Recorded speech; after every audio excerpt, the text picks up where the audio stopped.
พบน้องเหนือทงยามก้องลมหนาวได้มาพบสาวหยอกเย้าที่เขาลือกันมาเยือนถึงดินแดนเพชรสารวันอายอยู่นครเวียงจันทร์ใจอยากผูกพันกับน้องแก้วตาสาวหน้าใสไผ่ไปก็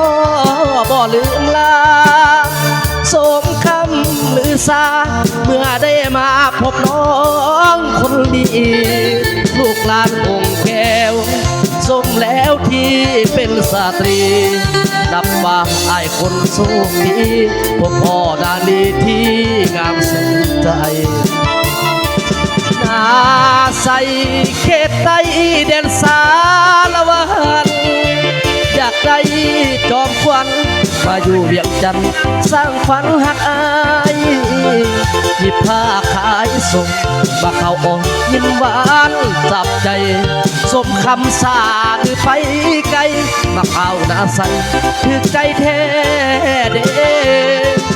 ขึ้นรถเมล์จากลาดงสาวหน้าใสพอห่างเพียงกายส่วนหัวใจฝากไปกับนางทำบุญอยู่ส่งคงได้สมปรารถนามาอยู่เป็นคู่สีวาไอ้ปรารถนาน้องสาวนาใสขอบใจเด้อไม่ต้องใจขอบใจเนาะให้ร่ำให้รวยเด้อปีใหม่ฟ้าใหม่ปีใหม่เอาเกี่ยวกันเด้อพี่น้องเกี่ยวกันเด้อ